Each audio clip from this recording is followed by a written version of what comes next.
Think of a musician's life.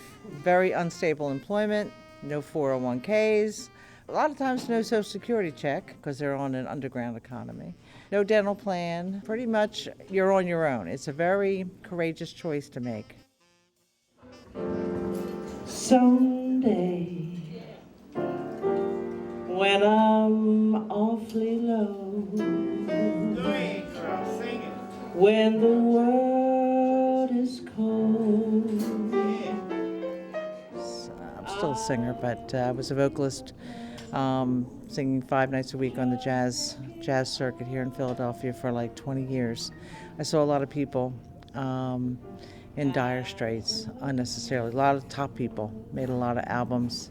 One of the catalysts for forming Jazz Bridge was my mentor, Eddie Green. Came down with pancreatic cancer and had no support system.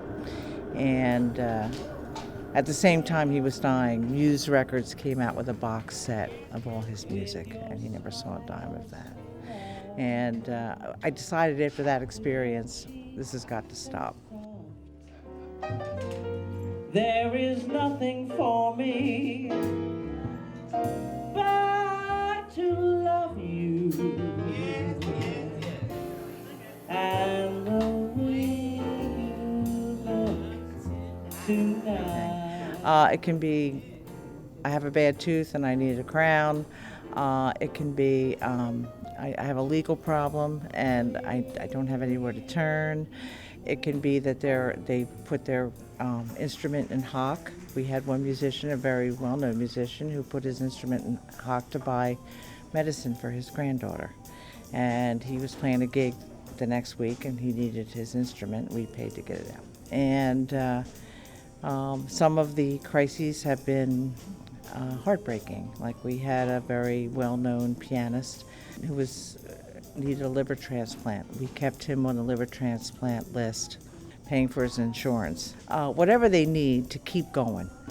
I'm a product of it. I got a big problem with the Board of Education. They tried to put me in jail for using their gas. I didn't know what I was going to do, and my friends told me, they call Suzanne. I called Suzanne up, and to make a long story short, she got me a good lawyer. Basically, Charlie picked up the phone and said, Sue, I think I've been indicted.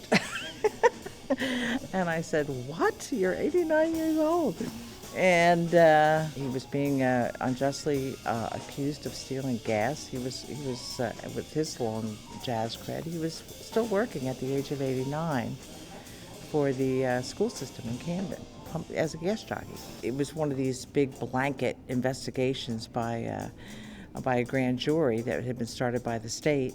But we raised over $27,000 for his case, and they finally threw it out. He was the only one that they threw out because he was innocent. There's some people who went to jail on that whole thing. This is one of the best things that happened to musicians, believe me, you know? And it's nothing that if you need help, they really come out for you. Because, you know, the state offered me a deal, and I wouldn't take it. They wanted to hold up my pension, and, you know, for me to like I was on probation, I told them no good. So Suzanne, they came out and said, Charlie, if you want to fight him, we're with you.